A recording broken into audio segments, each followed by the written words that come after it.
and in person, or kind of in person all over the place. So welcome to our expert panel. This particular one is brought to you by Life's Co-Pilot. We are being hosted today by Rose Senior Living, so hopefully I can find Josh here shortly, and if he's here, upgrade him to a panelist, but I don't see him yet, so hopefully we'll get that resolved. So anyway, but I've got some stuff for him in a second anyway.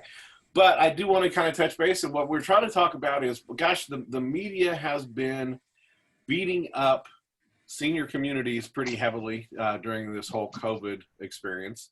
And I think a lot of times people see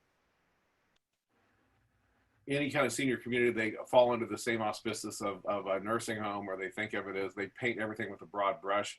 I've got a bunch of people here that know very differently than that. And so we're going to go into what's being done today, how we can bring people in safely, how we can get, have the opportunity to bring people into the community safely, and deal with all things with what we've been dealing with today. We've all had experiences over the last few months of learning how to juggle this new world. So let's just start off real quick. I am looking for Josh to get on. He called and was having issues, so we're going to see if we can figure that one out for him. But in the meantime, let's just get started real quick. I'll introduce Josh when he gets here. He's with Rose Senior Living, and we can get into the differences between independent living, assisted living, and skilled living, which is what the traditional nursing home type thing. We have Belinda Schuster with Amada Senior Care. I want to have Belinda here in a second talk to you. Renee Anderson with Caring Transitions. Renee is out of town, so today, I can be Renee for just a bit. Okay, so we can do that. So we'll do that a little bit. Dave Holder, he is with Assisted Living Locators. Gail Pfeiffer, Advocate Care Management. Miranda Slawick with Paradigm Health, and Anne-Marie Bell with Linda's Daughter. So we got a great panel here today. So we've got a lot of good information that will be coming forth. But let's just start off with Belinda real quick, and I'll let you kind of introduce yourself, tell us all what you do and how all that stuff works. Thank you, Jim. I'm Belinda Schlechter from Amada Senior Care, and I'm the owner, and we provide in-home private duty care. Our goal is to keep seniors living safely and independently wherever they call home. We are experts in also navigating, identifying, and obtaining funding for seniors who are looking for funding sources to pay for their home care. We help people with long-term care insurance, veterans aid and attendance, reverse mortgages, and life insurance conversions. So a few less traditional options to pay for home care. And our services include things like medication reminders, bathing, dressing, toileting, meal preparation, transportation. So we can help around the house with a few of those things that, like I said, will keep people living safely and independently. We also offer some advanced technology, including a Care Hub phone app, so families can stay connected and see what's going on with their loved one, what tasks have been completed, what the schedule looks like. And we have Amada Connect emergency response system, which includes the pendants that people wear around their neck, automated medication dispensers, etc. And for those who don't want to wear a pendant, we offer Smart Companion, which utilizes Alexa technology, and it's voice activated to ensure senior safety. So we kind of have a whole array of services to keep people safe and independent in their homes. And then we partner with home health and hospice and many of the others represented on the call today. Excellent. Well, I had Renee on here next. Renee is not going to be here, so I will put on my hat real quick and say who Caring Transitions is. So Caring Transitions, basically they do estate sales, they do online auctions, they help declutter, they help pack, sort, move, help people move into into any of these type of senior living kind of situations or downsizing. So it's this whole array of things that they do on that. We'll get into what all the stuff that is, but anyway, so I'll take off Renee's hat, and then we'll go to Dave Holder. So it's like you look like Chuck Barris from the Gong Show. Something was going to happen there. Da, da, da. Is Gene the Dancing Machine on? No. Okay. Yeah, there you go. Oh God, how old am I? Thank you. My name is Dave Holder. I'm the owner of Assisted Living Locators here in North Indianapolis. I help families and seniors navigate all of their options for senior living, be that independent, assisted living, memory care. You kind of think of me as like a senior living real estate agent. So I will work with you from start to finish as your partner, helping you understand all the amenities and costs to care levels throughout the whole process. And that is a no cost service. So want to be a resource. Very good. Well, thank you very much. Gail Pfeiffer, Advocate Care Management. Hi, I am Gail Pfeiffer. I'm with Advocate Care Management. And as a geriatric care manager, I am an RN. So I have a lot of home care experience and a lot of networking. What I basically do is go into the home and do an assessment, and with the input of the client and family members and friends, develop a plan of care and then determine, what really needs assistance. What are the concerns? Is it the home environment? Does it need modifications? Do they need assistance in the home? Do they need a new home? How is their medical issues? Communication with the doctors. How many doctors do they have? How compliant is the client? What are the barriers for compliance? And I try to coordinate all that and pull in whatever resources this individual and family need. And I communicate directly with the client and any family members that they wish on a regular basis. All right. Well, thank you very much. Miranda with Paradigm Health. Would you like to come on board here? So. Hello. We do home health, hospice, and palliative care. We go into the home or into an assisted living or long-term care facility.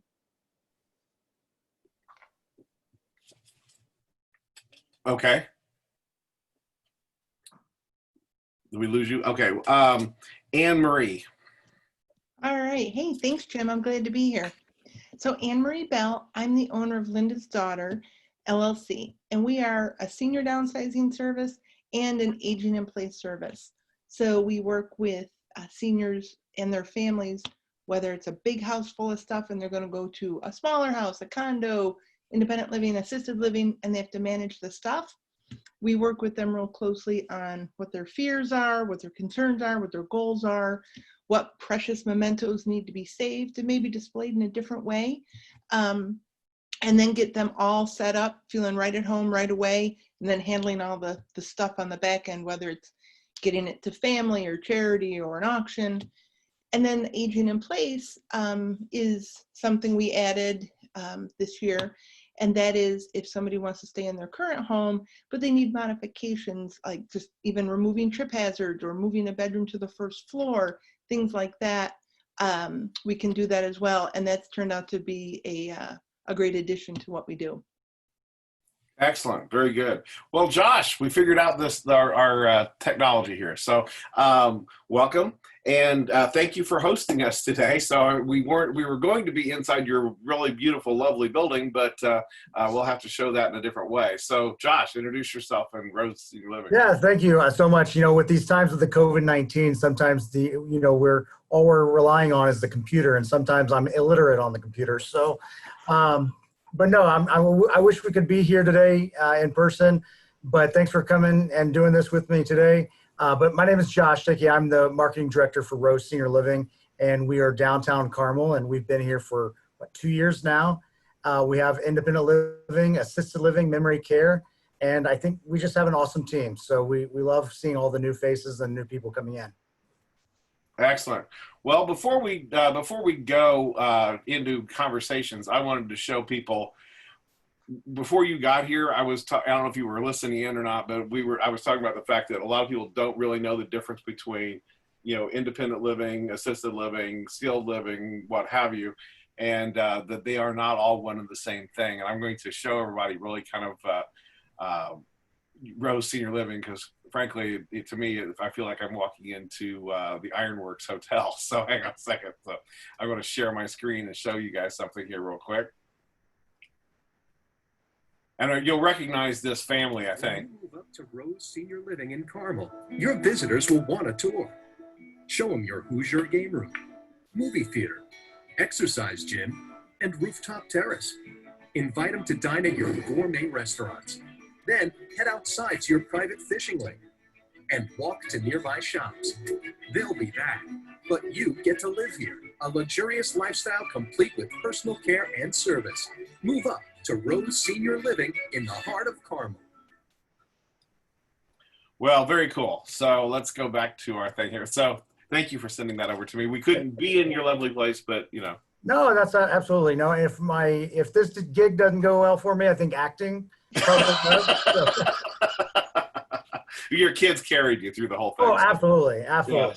Yeah, so very good. Well, I guess let's kind of start off here. We got something in the chat. Okay. So basically, I wanted to kind of touch base real quick. What we had discussed before we set this meeting up was we're living through a weird time. Things are very, very challenging, and we all work with the most susceptible or most targeted class of age group of people that are out there in this whole COVID world. And you know, the media has been portraying one image and what have you. We've opened up now. People are getting to move into assisted living. They're getting to move into communities. Things are starting to open a little bit. What can we? I basically was looking for all of you, and I'm not asking any of you in particular. I'm just going from there. But one thing I will start maybe with you, Josh, is an explanation of the difference between independent, assisted, skilled, so that we can, because I have a feeling a lot of times people kind of paint the whole thing in one broad brush. So, Absolutely. So we actually get a lot of people that come in all the time and they ask, what's the difference between independent living, assisted living?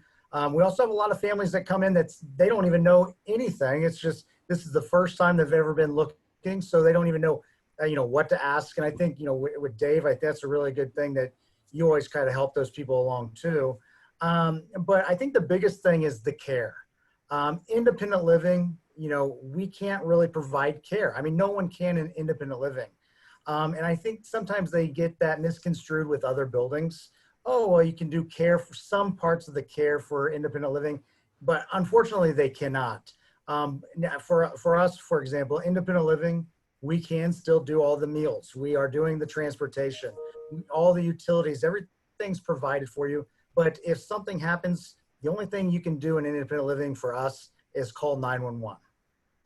Whereas assisted living, we can help pass meds. We can help with bathing. We can help with, incontinent issues. And that's really what I try to explain to families. Now, some families say, well, you know what?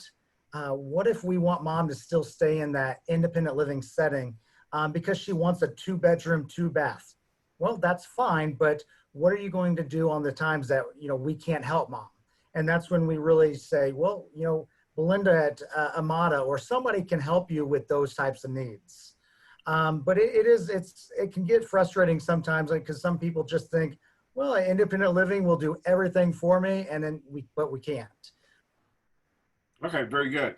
Well, now as this will be opening up to all you guys, but we've been going through this new COVID world. We've been trying to figure out for a period of time, everything was locked down, then it started to open up and we can start moving around. What can we do? What are we doing across the board here to make that transition safe, to make it safe for the person moving in and make it safe for the people that are there? So kind of help us basically assuage some concerns I'm sure are out there. Can I go on this one too, guys? Sure. Oh, so for us, I mean, we've from the get-go, we've tried to do something different. So for COVID-19, we've actually been testing all of our staff and all of our residents weekly with COVID, just to make sure that everybody is good. I don't think there's one building out there that's never had a case. Right now, knock on wood, we're case free, so we're doing really well. But we still have implementations as far as when people are moving in, what we can do and what we can't do. It's just now getting back to where the dining rooms, are starting to start using. So there's a lot of things that we're working with the CDC and state to make sure that we're all safe. Okay. Anybody else on that same topic? Other facilities have different parameters. For a new resident to come into most facilities, they are requiring 14-day quarantine as well as testing. And that's just to ensure the safety of the other residents of the facility.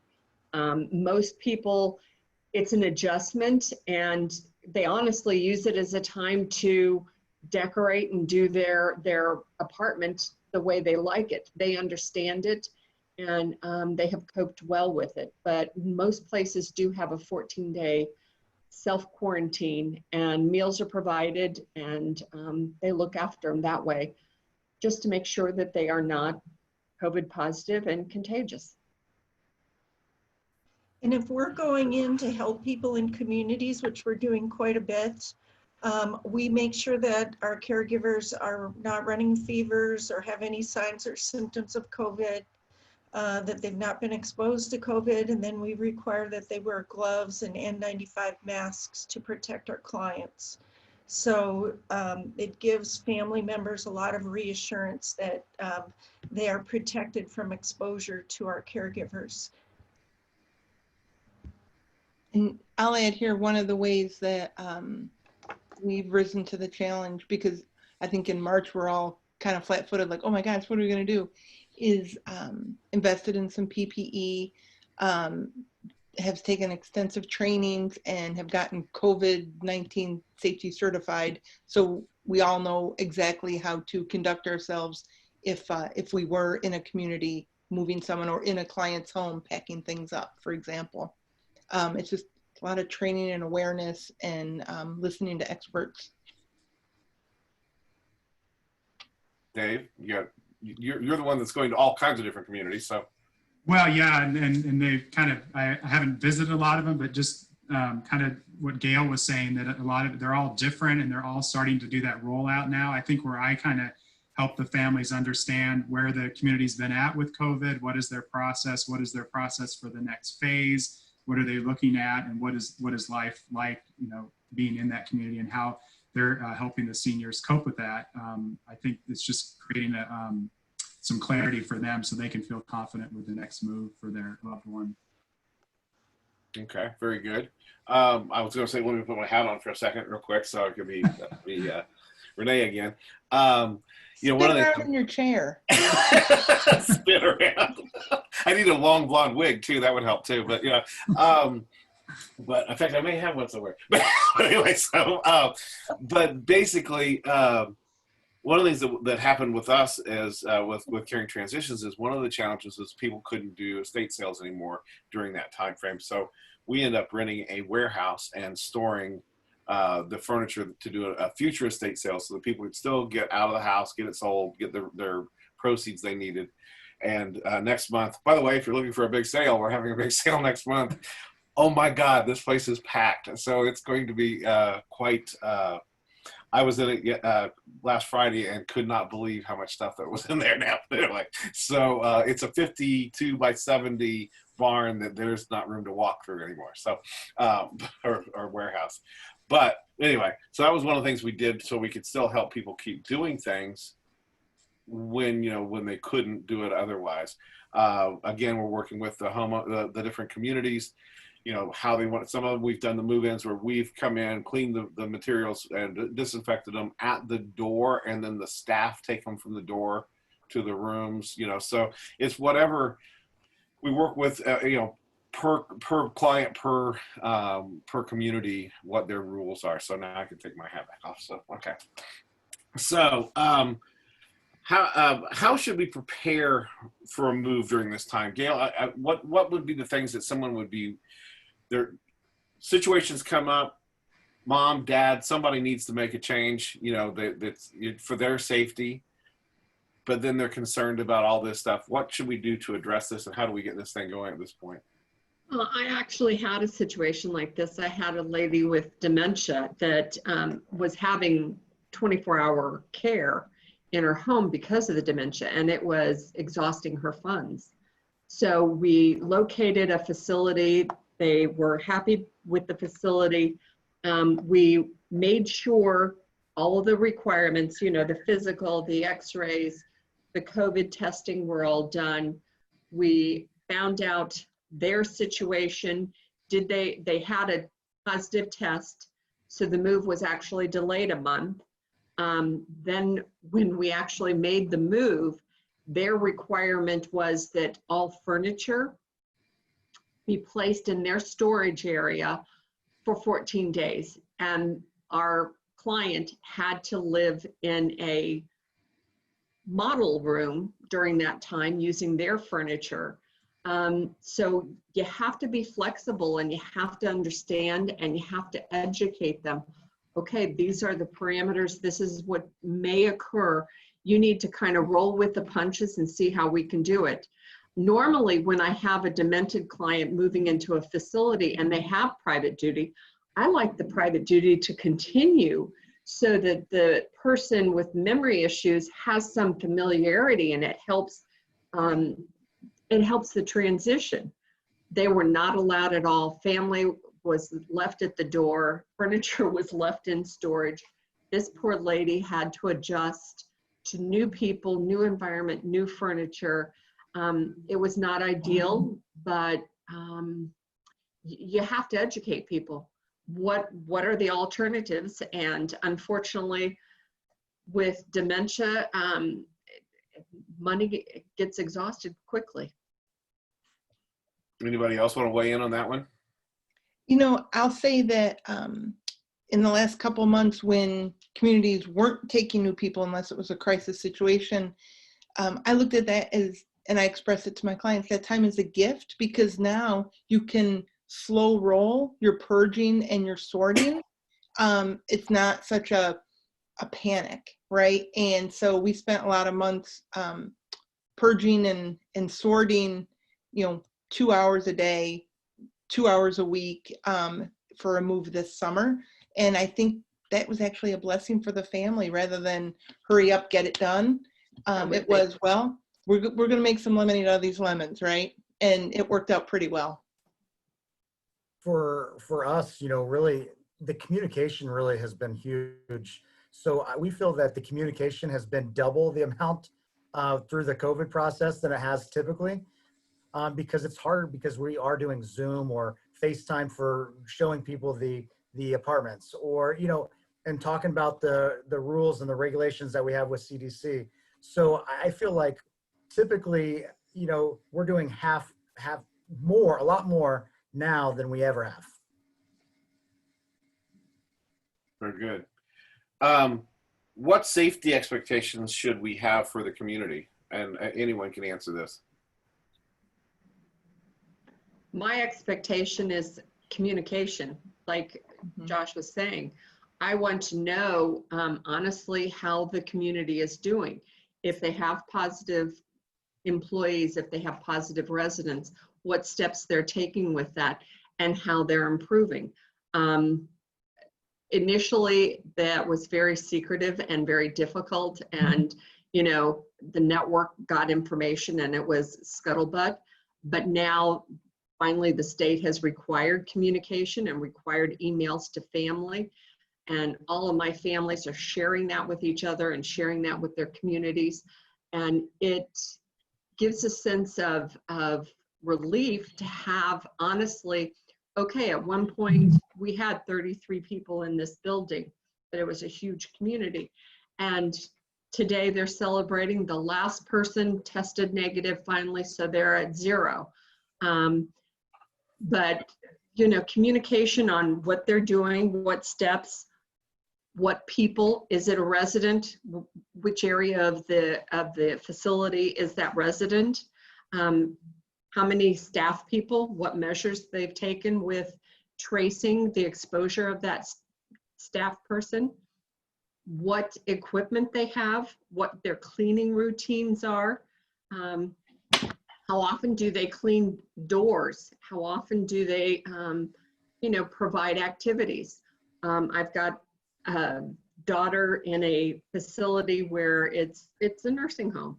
And in order to stimulate and try and incorporate, they have everyone lined up in their door frame and they eat meals that way so that they can see and hear people, but they're not exposed to them. So, and the activity person goes from person to person and tries to meet their interests and spend a little time at a distance with them so they're not so isolated. It's a challenge, but it's interesting how many facilities have really risen to meet the challenge and have done a good job at it. And for those communities where they aren't allowed to leave their rooms or move around as much, we can at least go in and provide some stimulation, cheer them up a little bit, play games, in addition to kind of filling in for family members who are not allowed into the communities. So it does help brighten their day quite a bit. And the family members are just eager to hear, how's my mother doing? You know, what's her frame of mind? And what did you do with her today? It means a lot to them because they really miss that connection, and it's hard on both sides, a person in the community as well as outside. And then we are being very, very careful to follow all of the precautions so that we are not carrying anything in or out when we go in and out of the communities. You know, one thing that I was thinking earlier, Josh, you were talking about the difference between like independent living and assisted living, and the difference between assisted living and skilled living. And sometimes it's that borderline situation, you know, where they can stay in the more independent type thing or the assisted rather than going to the next if they had more help than the community can do. That's where you guys partner, isn't it? Is those types of things where companies like Belinda's and stuff can come in. Could you guys explain how that works? Linda, you want to take that? Sure, yeah. So in independent living, it's really just exactly what it says. You're expected to be able to live independently in your unit, essentially. They will provide meals and activities and those types of things. But like Josh said earlier, they're not providing care. But if someone wants to stay in independent living longer, we can go in and help with those ADLs, activities of daily living. So if they're a fall risk and they need some help when they're bathing, dressing, toileting, just some small things, we can also help with laundry, housekeeping, some of those things that may or may not be provided in independent living. So we can help keep them there longer. Sometimes, many times those units are a little bit bigger, as Josh mentioned, so they kind of hang on as long as they can to live there.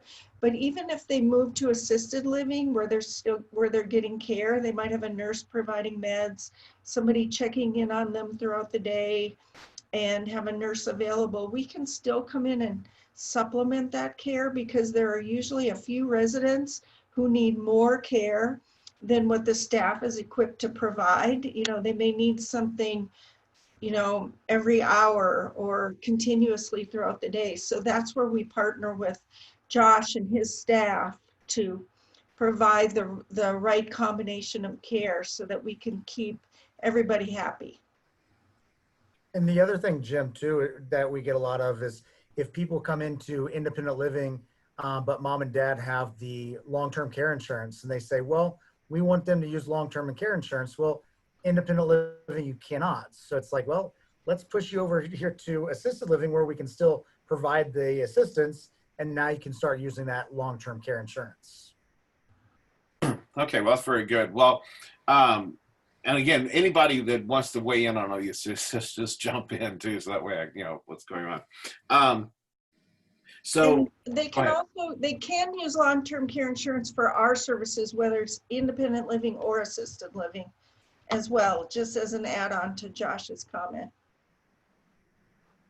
what are some of the signs that someone should be looking at, maybe bringing in assistance, home care assistance, or maybe even if they're already in an independent living or an assisted living, how does the family know now it's time? Or, you know, Josh, do you call the family and tell them, hey, you need to do this, or what's the process that normally takes place? I mean, it varies, but I mean, there could be instances where we can really see somebody that, boy, they need some more assistance, and that's when we call families. But here for us, we have so many, the families are so involved here. They actually see it themselves, and they kind of come to us and say, hey, you know what? We think mom needs memory care, or we think dad needs assisted living. So it's really kind of on everybody on that at that point. There's a lot of signs and symptoms that you can look for. Compliance with medication, adequate nutrition and hydration. Are they sleeping well? What is their hygiene? Are they really bathing? Are they changing their clothes? What is the condition of their apartment or home? Is it kept up? So, I mean, you have to pay attention to those things. The family and/or somebody has to be a snoop. Look in the refrigerator. How old is that food? You have to be a snoop and pay attention. That's when I'm called into a lot of these cases to help them so that they're not the heavy, so I am. But there's a lot of signs that you can look for. Sometimes it's just as simple. I know my mother-in-law, she had severe arthritis pain, and she would not do anything that was below countertop level. Anything below that was filthy. And things in the refrigerator, if she had to bend over, she didn't, and they were rotten and gross. So, I mean, you have to not only look at what's going on, but try and find out why. In her case, we were able to take her to the doctor and adjust medications and get her some therapy so that she was able to do more. With other people, it may mean that they need assistance to either come into the home or they need a new home. So you have to be snoopy. Now, I'll echo that, Gail. Oh, go ahead. Oh, as I say, I was recently in a client's home, and it was an aging in place. She was in the hospital in a rehab center, hospital then rehab, and her home needed some modifications before she came home. Well, as I was working in there, we noticed cases of unopened Ensure. Her kids were bringing her Ensure all the time, and she'd, oh, thank you very much, and she'd put it in the pantry and never open it, and they couldn't figure out why she was losing weight because they kept bringing her Ensure. And it was, you know, it was buried in the back of the pantry, and they were shocked, and I'm like, well, there's why she's losing weight. There's a different solution that needs to happen here other than you dropping off Ensure, right? And so got them hooked up with Meals on Wheels as something, as an alternative, because she didn't like Ensure, but she didn't want to tell her kids that. So yeah, it's snooping, right? That's, Yep. Open up the cupboards and look. Yep. Mhm. And The other thing talk. Yeah. Talk to them and listen to what they say. Mom, be honest with me. What's going on? Mm-hmm. well, Gail, we have a challenge right now. Is like, for instance, if our families, if a family member is in assisted living or wherever, they are not, we can't go in and see them right now, so we can't go peek in the refrigerators. So, you know, so there's some things like that we need to be cognizant of. How do we know if they need more help in those circumstances? Because we are living in a weird, you know, point right now. Mm-hmm. I know right now myself, just an example, this week there's a topic on the table. You know, what do we do? The assisted living place where my uncle lives believes that he can graduate off of having them provide his meds, and so that he would be doing it himself. He loves the idea of saving the money. It's not that I think that's that critical, but it's like, I like the fact that I know it's being done on time, you know, whatever. But he was under the belief, what he was telling us is that when they changed this, instead of bringing it down to him twice a day, already out of the packages and in applesauce so it's easier for him to eat, it's going to be they just bring it to him twice a day in the packages. And I'm going, no, I don't think that's the way it's going to be, you know. So I have a feeling you're going to have a month's supply in your drawer, and you're going to have to figure out how to remember to do it, you know, twice a day. At this point, he's thinking about whether he wants to do that or not. It's just whether do you remember to do that. I mean, it's not that he has cognitive issues, but when you're programmed for the last 2 years at this time and that time, someone comes and hands you something, it's a different thing.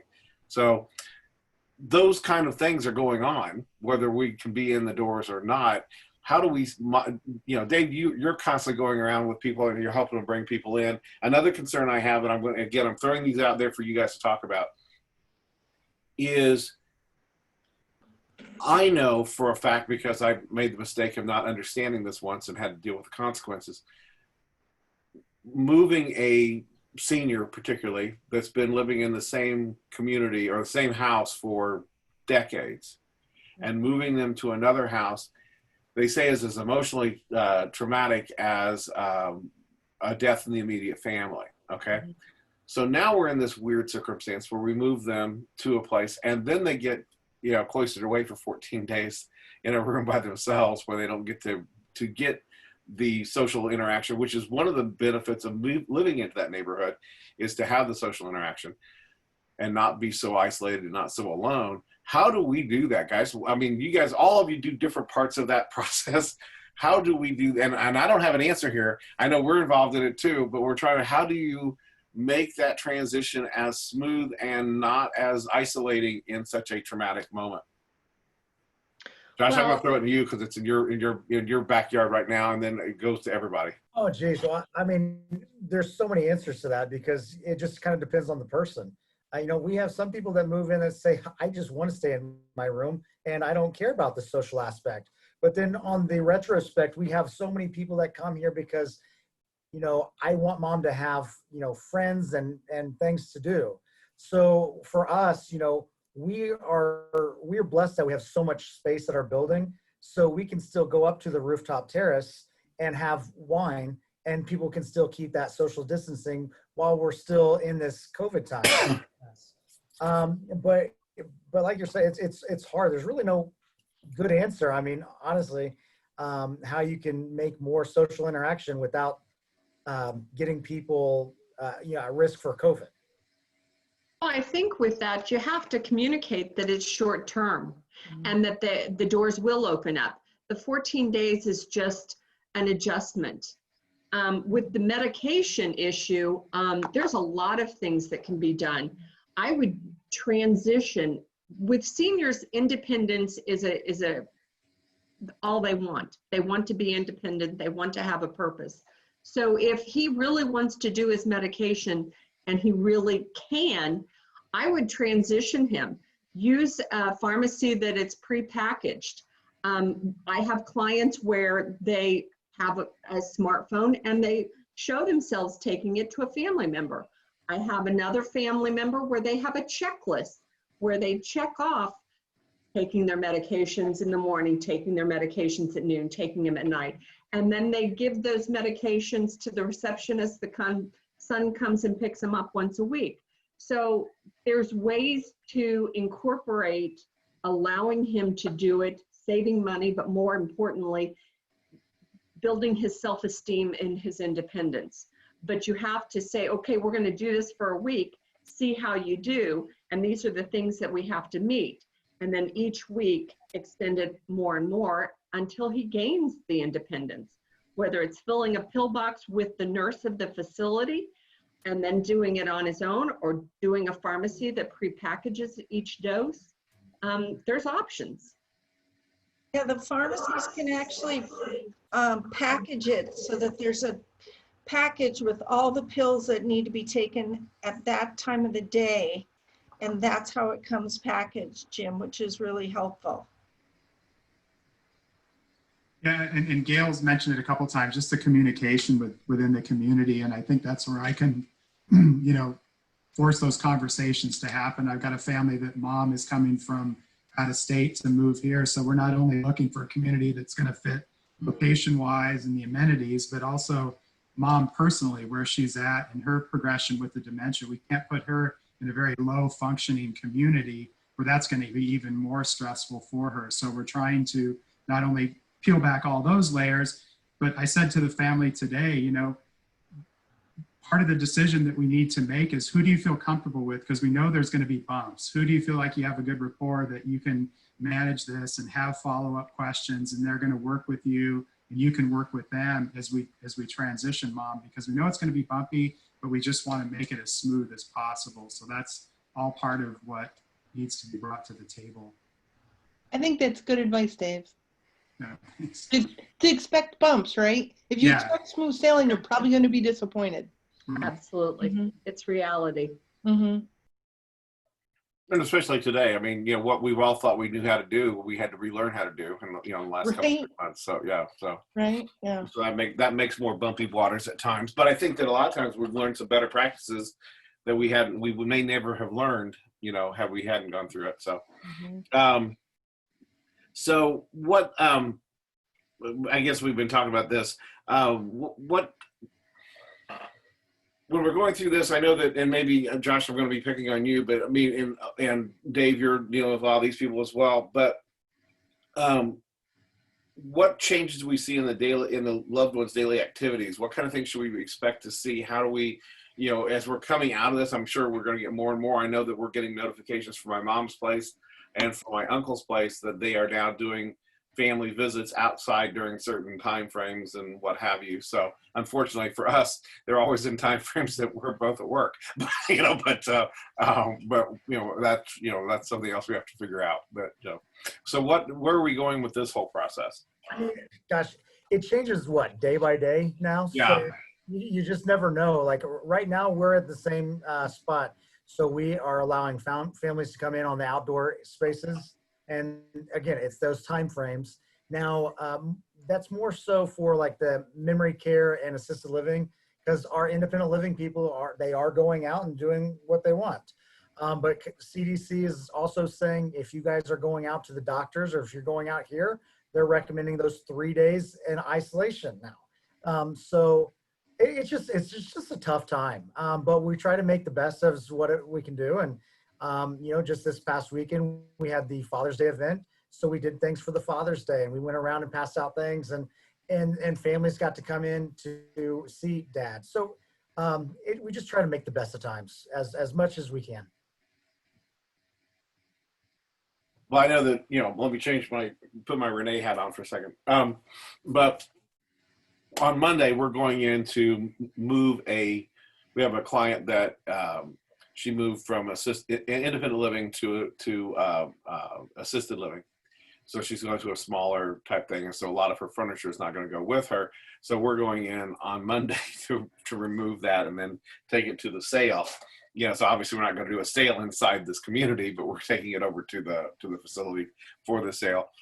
But I know what they're doing for us is our staff has to go in, they get their temperature checked, they get, you know, all the different things to sign off on, and then they get a band while they're there working. So, you know, to do that, and then we'll of course use the PPE as we're doing it. So anyway, I just don't. What other kind of things are you guys seeing out there as far as? I mean, Anne, what are you doing when you're making that move for that somebody to get them into a community right now? So, and that's a great question, Jim. Every community I've talked to has a little different flavor, but in general, to keep our folks safe, it starts with, like Gail said, communication of, has there been a COVID case? Is that room where somebody had COVID? Is there COVID, but not in this room, but you have staff that's in there, right? Whatever that information is, if we need to wear the full PPE, we have it and we can do it. But if it's not a COVID building, for example, then it's just gloves and masks, and the wiping down and the zero touch. Zero touch payments are a big thing now, which I think zero touch payments in seniors is a whole new learning curve, right? And so we're managing through that. So it depends on the community and the specific instance, but the training I've taken has had me, in my mind, delineate a COVID apartment and non, right? And we treat it a little bit differently on either one, just depending on that information from the community. And I think just as business owners, allowing for the cost and the time of that PPE is a new wrinkle, right? And we've worked that in because it's just part of the new normal, right? It's table stakes at this point to have all that stuff. This one I'm going to pick on Belinda a little bit. I know that, and again, I'm going off of my own experiences because I've got a mom at one community and an uncle at another community, and I'm the only one in the state that oversees all this, right? So I live this world when I'm working and when I'm not working. So anyway, that's kind of where it is. One of the things that I ran into a situation on is we have the same person who's an in-home health and in-home care person that goes to both of them, which makes my life easier because I get one notice from whatever's going on. But she's not been allowed in either one of those communities. So we've had, they've had their own community person that's been contracted for that particular place. So we've had to juggle that whole process. Belinda, what are you running into? And Josh, maybe you can help me out on this as well. Where we've been doing the augmentation of services, but now all of a sudden that becomes challenging. Again, I'm sure it's loosening up all across, but what have you been running into on that process? So what we've run into is the skilled nursing facilities are pretty much locked down. So if we were coming in there to augment services, it was just canceled, and they're trying to figure out how to cover it themselves. In assisted living and independent living, we have been able to get into all of the communities where we needed to help people. And I know it's been a real blessing to the families that cannot get in. You can definitely relate to this. And I think one thing that's really helped too is that Care Hub app that I talked about. The family can see which caregiver is scheduled, when they're coming, and then after they complete their shift, they can look at what activities or what tasks were completed, so that they don't have to constantly be calling and saying, hey, did you get your shower today? Did you take your medications? Did you do this or that activity? We're recording that, and they can just check on it without having the stress of trying to continually question a potentially confused senior. So that has helped us a lot, I think, for family members like you, where you're kind of wondering what's going on and don't have the access. For us, we've actually just had the continuity of care. I think there's a lot of CNAs, especially that probably work at multiple buildings. You'll see that they work, here at night shift, and then their day shift is at another building. For us, we just kept the people that are here at Rose Senior Living because during that hot time, especially because we didn't know if they're at another building with 20 cases, and we didn't know if they're at somewhere else. But we know our own. So for that hot time, we had all the Rose employees that were only Rose employees only. And then also, if you were working in memory care, you worked memory care the entire time. We didn't want you memory care, assisted living, and then come over here. We just wanted to have that continuity. And we've had that request from some communities as well. If you're going to send somebody in, we don't want them going to other communities, which is a fair request, especially if they have no cases. They're trying to protect that. Mm-hmm. I run into the challenge with my clients that are in skilled facilities. And the issue is, I know the staff there are working, doing the best they can, but when I call to get a report on how they're doing, oh, they're fine. So some of the tricks that I have found is I will call every shift and I will get a different nurse, a different report. I have also worked with the family and those people that have been attentive and responsive to the family's needs for information. We've sent flowers, we've sent candy to them. I mean, you get more with honey than you do with vinegar. So we praise them and we reward them. And I got a call today from a skilled facility about one of my clients that is COVID positive, updating me. I didn't even have to call. It was like, yay, loud. Because I mean, I am calling every shift, trying to get a picture of how my clients are doing. So that's some of the little tricks I've been doing. It's really unfortunate too that we can't get into skilled because we know that staff is stretched so thin and they are exhausted. They need our help more than ever. So I'm not sure when we'll be able to get in, but I'm hoping September maybe. I don't know. I've got 2 buildings that won't even let hospice in. And it's devastating. You know, that's kind of difficult as far as that, and I don't know what the answers are for those. You know, so I know that they've been in the crosshairs of all this stuff, so I know that they're probably being more cautious than to the extreme. So, you know. And I mean, you say September, but we're going to be heading in for more probably then. So this is going to go up and down, and we're going to be fighting this until next summer when we have hopefully a great vaccine. Yeah, I'm not so sure about that. We have never had a successful corona vaccine yet, so this would be the first one ever. So I'm not as sanguine towards that. I'm more sanguine to the idea that it's just going to keep mutating till it's not that big a deal. But that's what they normally do. Okay. So, you know. I'll take either option there. Yeah, exactly. So now all I know is I now am immune, so I don't, so I get to kind of stroll through with my own deal. But I paid a price for my immunity. Mm-hmm. Yeah. So, so what, let's see, I'm trying to think what's the things that I would want to find out here.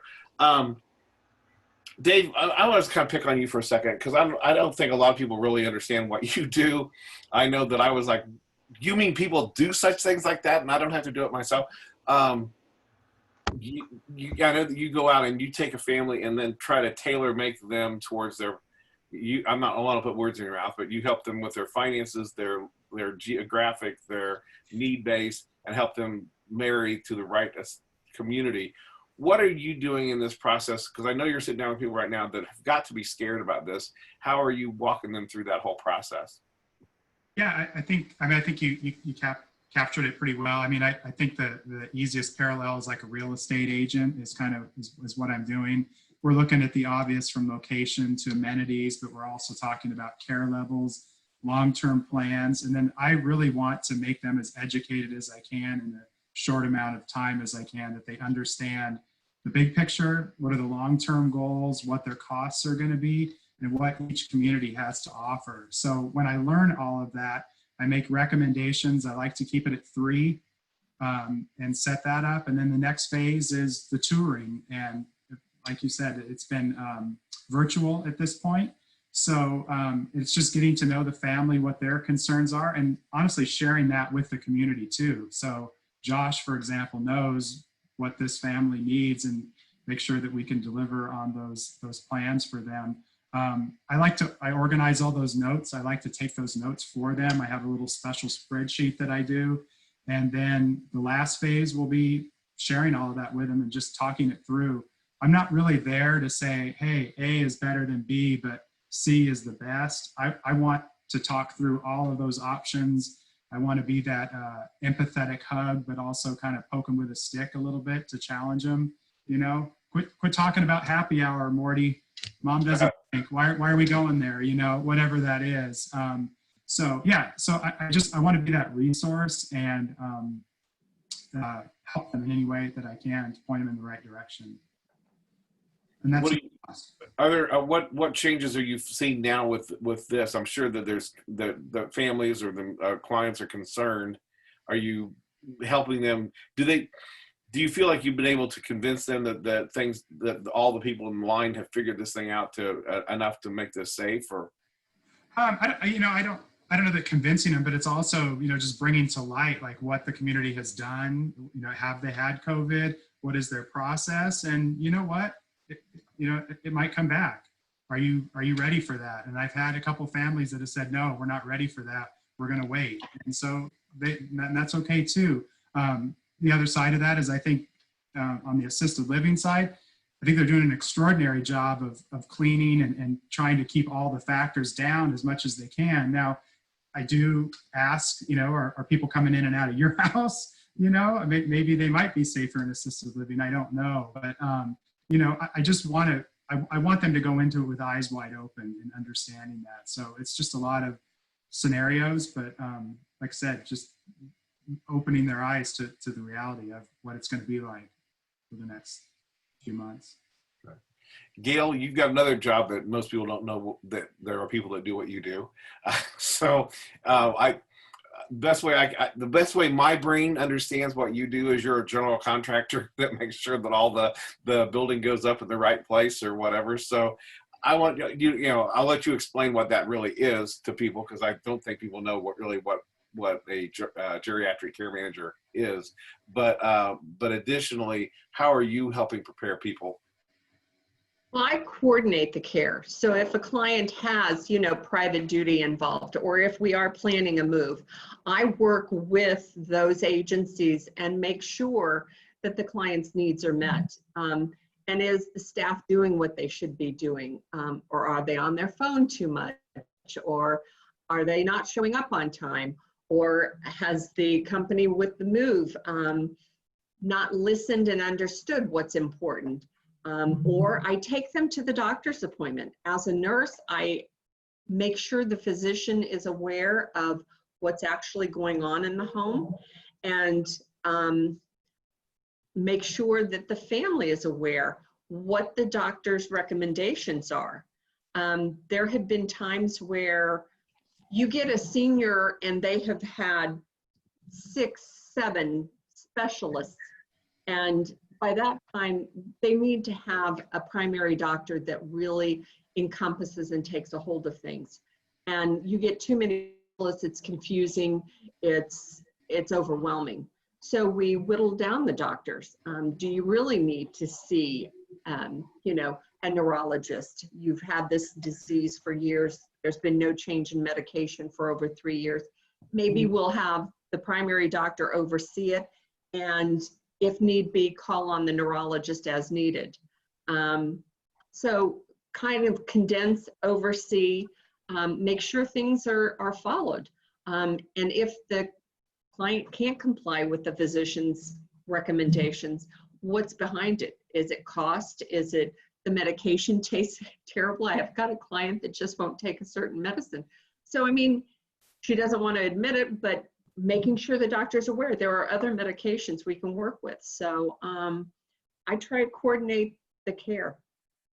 So yeah, general contractors kind of. I come from the building background, so that's kind of what it looks like to me. So, but anyway, so, Anne, why don't you kind of tell us what, basically, I don't know if you had a lot of people here recently, but when you're going with someone that's right now, because I imagine right now the biggest challenge we're overcoming is fear.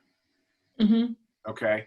So what are you doing to assure people, or?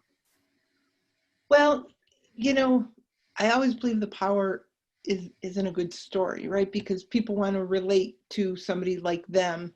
And right when all this was hitting, I moved somebody from a 2-bedroom condo into an assisted living facility.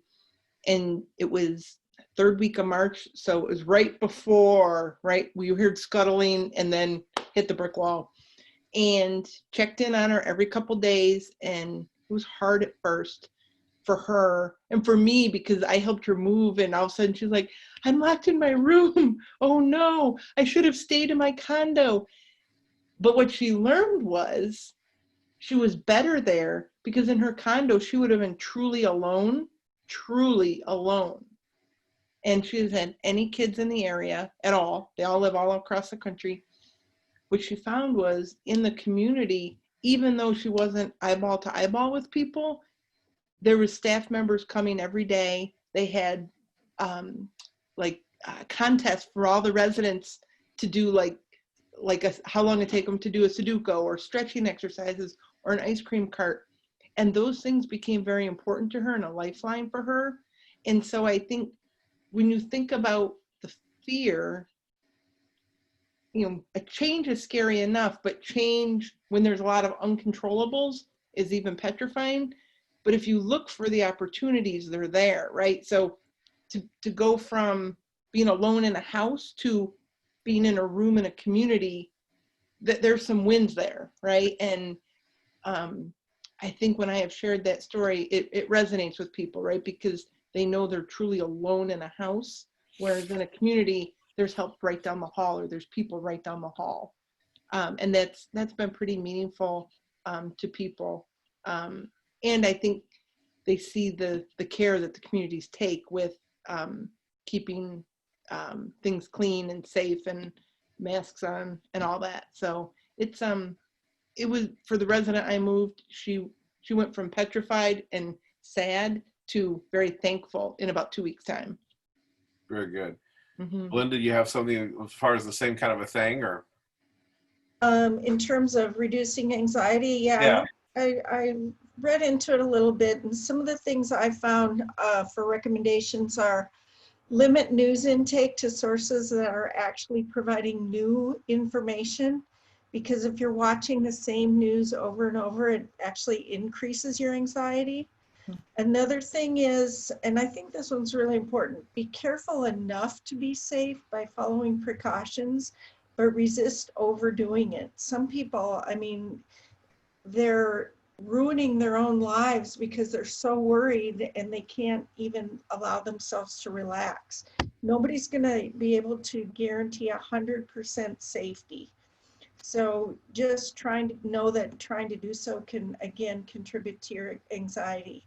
And then, of course, staying connected with family, friends, coworkers, colleagues through text messages, phone calls, or apps like FaceTime. I mean, it makes a huge difference just being able to see that face, even if you're not in the same room with people.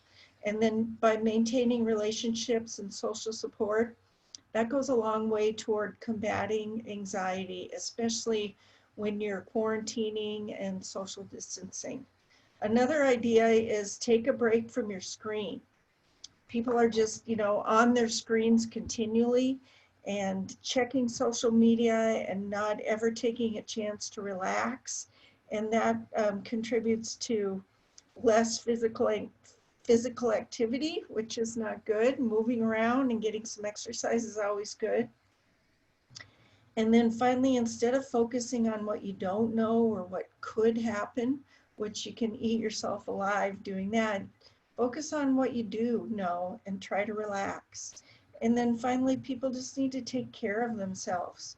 You can't take care of others if you are not giving yourself an opportunity to relax, take a deep breath, go on a walk, some of those types of very simple things. So everything I said is really kind of common sense, but sometimes we just have to remind ourselves. Very good. Josh? Jim, for us, I've seen kind of like the opposite, and a lot of our residents are very thankful, and they tell us all the time, thanks so much for what you're doing. But at the same time, they're just like, but we don't really care. We just like to go out. It's more so the opposite. It's the adult children that are a little bit more, on toes rather than mom and dad. So, but I get it. I think we've all been in our houses for how long, and we're like, we're ready to get out of here, right? Right. For my family, myself, my kids, they haven't been to a Walmart or a Target and how many months, and I'm saving so much money not buying toys. Oh, very good. Well, guys, it is time. So I'm going to go do a real quick screen share real quick and just let us know what's coming up. Our next event is coming up here. So if I can get it to open up here. So the next one is going to be July 9th. It's going to be finding money in places you may not know where to look. So we have some financial advisors. We have some reverse mortgage experts. We have people coming in to help us find places. And then I'm really excited on the 22nd of July. We're doing this in affiliation with the Westfield Library. But we are bringing in the not-for-profits, not-for-fee services like Socoa, Shepherd Center, HAND, which is a housing process up in Hamilton County, Prime Life, CapTel, Trinity Free Clinic, which I didn't even know existed until, the last couple of years, and they're phenomenal. Parkinson's Association, Morning Light, Free Hospice, Alzheimer's Association, Together Home Care, and Meals on Wheels for Hamilton County. So those are some of the things that are coming up for our next Life Co-Pilot event. Thank you so very much for being here on this one. Thank you very much. You guys were a great panel. And I guess and parting is such sweet sorrow. So I will see you all soon. Take care. Bye-bye. Thank Hi, you. Tim. Thank you.